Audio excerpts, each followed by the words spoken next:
Today, we're diving deep into a question that I think many of us grapple with daily. How do we truly find our individual footing, our sense of self, in a world that often feels increasingly, well, designed and controlled around us? Modern life often leaves us feeling our agency is diminished, caught between digital algorithms shaping our behavior and these deeply ingrained psychological patterns. Understanding how to genuinely be oneself and maybe get into reality amidst these influences is a critical challenge. My argument today is that true agency and transformation stem from actively disrupting these engineered systems through unpredictable, value-amplifying actions and by embracing an adaptable, what we might call an edge runner mindset, to consciously reshape our reality. And I conversely will argue that while individual agency is certainly crucial, genuine liberation requires a continuous, often uncomfortable, internal confrontation with our own psychological vulnerabilities. It really demands a critical understanding of precisely how these engineered realities exploit our cognitive biases, our natural predispositions. True self-realization, or individuation, then becomes this meticulous process aimed at avoiding mere imitation or, frankly, a dangerous pathological inflation of the ego. Society, in many ways, is a profoundly engineered reality. Think of it through what Foucault called the microphysics of power, these subtle, often invisible ways control is exerted in our everyday lives and constant surveillance. These aren't just abstract concepts. They manifest concretely through exploitation algorithms, those hidden rules in digital systems designed to extract our attention or data. Social media is a prime example, right? It functions as a kind of global Skinner box, constantly feeding us this R-selected information that is fast, simple, emotionally charged content through these dopamine-driven feedback loops. This environment, in turn, can contribute to what's been called a behavioral sink, a concept seen in Calhoun's infamous mouse experiments, where despite abundant resources, complex social behaviors just degrade. So how do we break free? The path, I believe, lies in becoming an edge runner. They'll get into reality and enhance their own survival. And the tools can be surprisingly simple yet profoundly powerful. Consider random acts of kindness. These aren't just feel-good gestures. They are inherently unpredictable, unquantifiable, and crucially, they operate entirely outside the established knowledge-power matrix that Foucault described, the traditional hierarchies of information and control. They bypass authority figures in eminence-based practice, meaning they don't rely on established experts or systems. So how do we break free? The path, I believe, lies in becoming an edge runner. Like generalist species that thrive in changing, unpredictable habitats, an edge runner embraces adaptability to, get into reality and enhance their own survival. And the tools can be surprisingly simple yet profoundly powerful. These acts directly challenge a pervasive scarcity mindset by demonstrating that collective, seemingly minor individual actions can unlock immense shared resources. It shifts perception from what I lack to what we collectively possess. They amplify variety and agency, a concept Stafford Beer termed variety engineering, effectively injecting case-selected thought that's high quality, complex, empathy-driven interaction directly into that behavioral sink.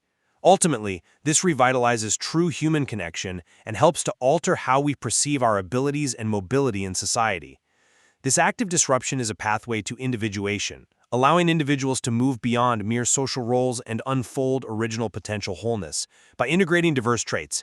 And this includes even seemingly negative aspects, such as elements of the dark triad, traits like, strategic thinking, social navigation, and a drive for power. When consciously directed and integrated, these act as a potent synthesis of R and K traits, repurposed for higher purposes, rather than maintaining their separation as purely destructive forces.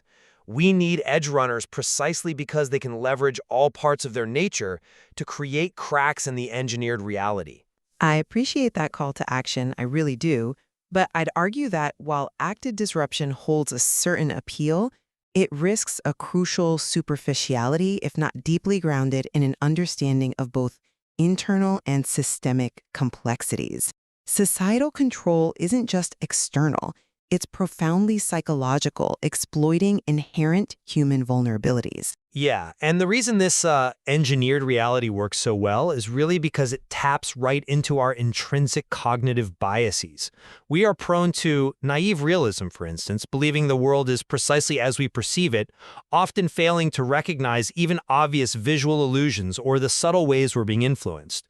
We exhibit confirmation bias, seeking out information that affirms existing beliefs, and are susceptible to pareidolia and apophenia, perceiving patterns in meaningless stimuli or detecting connections among unrelated events, which, can be fertile ground for conspiracy theories. Remaining blind to our own.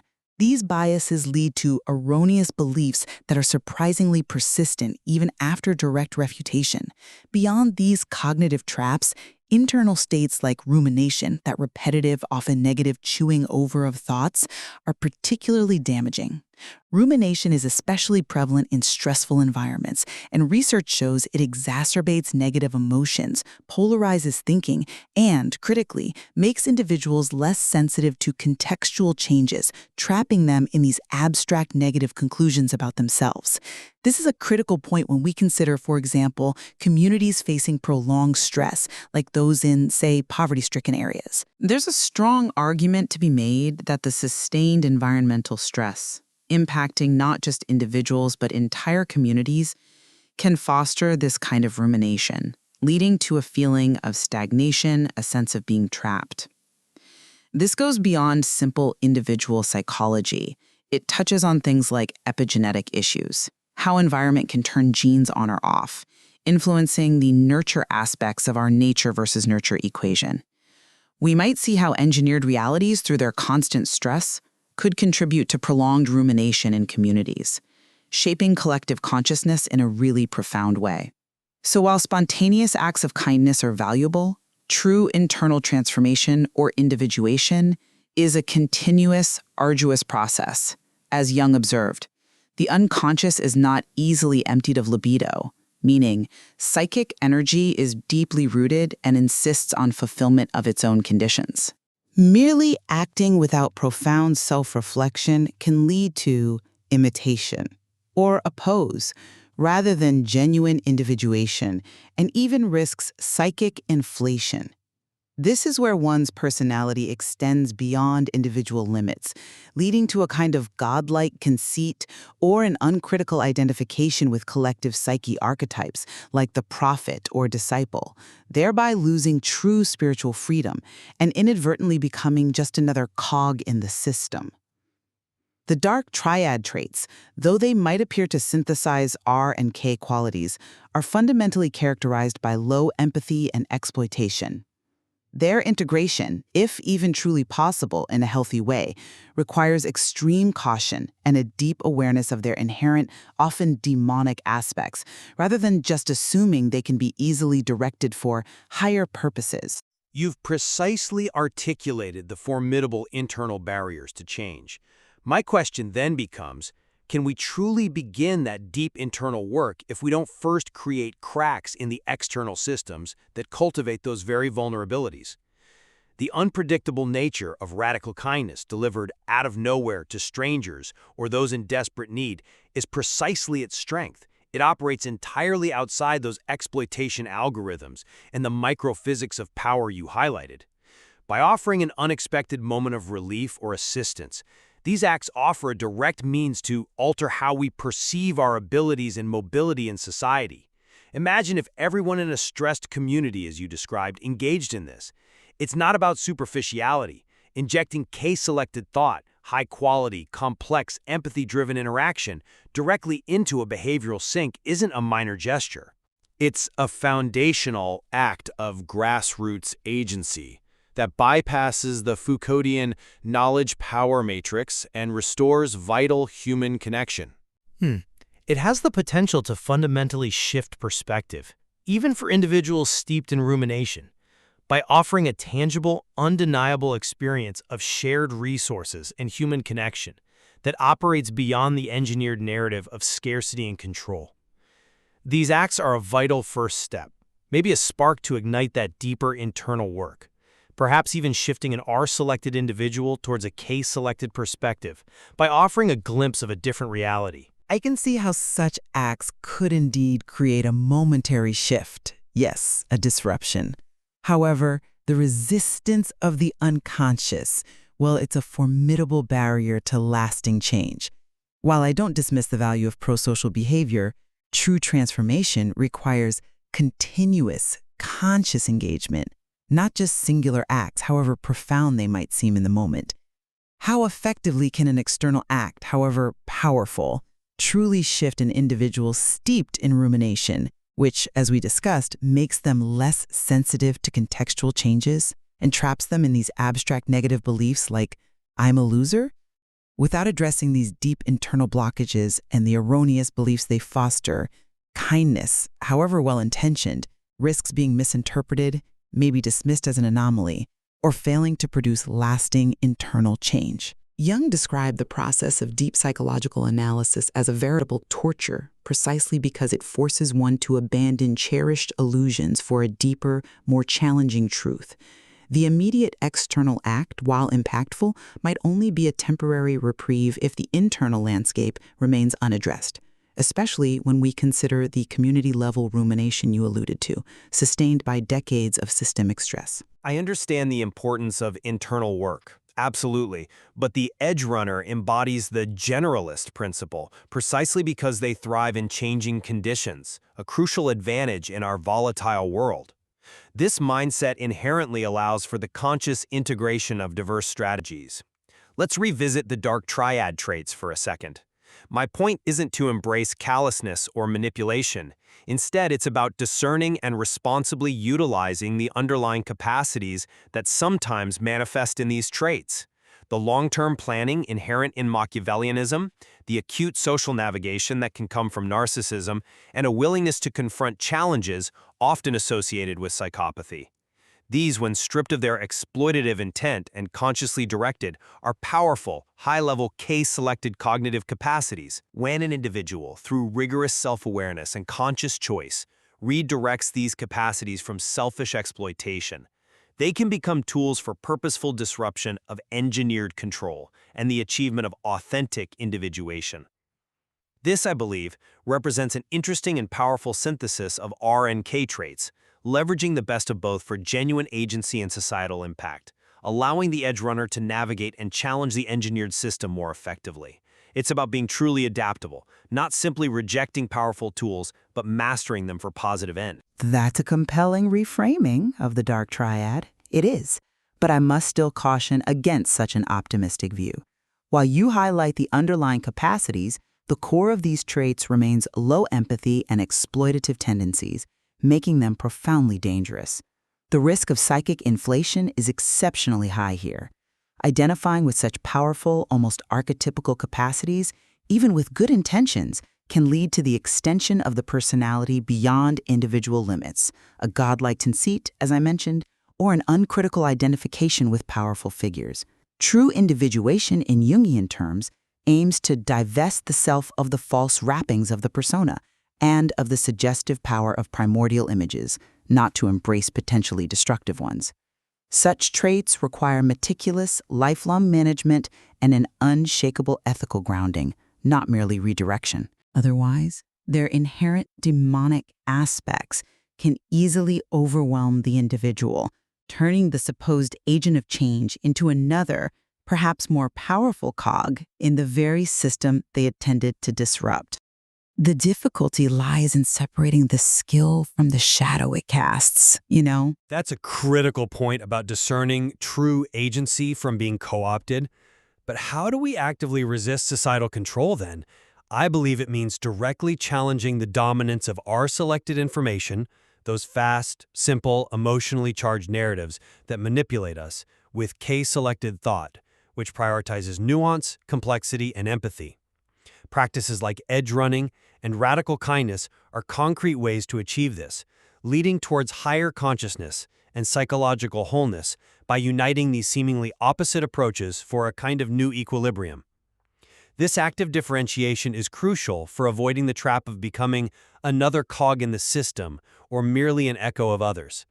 It also allows us to distinguish genuine rebellion and impactful change from the empty rhetoric of, well, wackos, or pseudoscientific beliefs, each about demonstrating real-world impacts outside the controlled narrative, offering a visible, tangible alternative that simply works to alter perception and open new possibilities for mobility in society.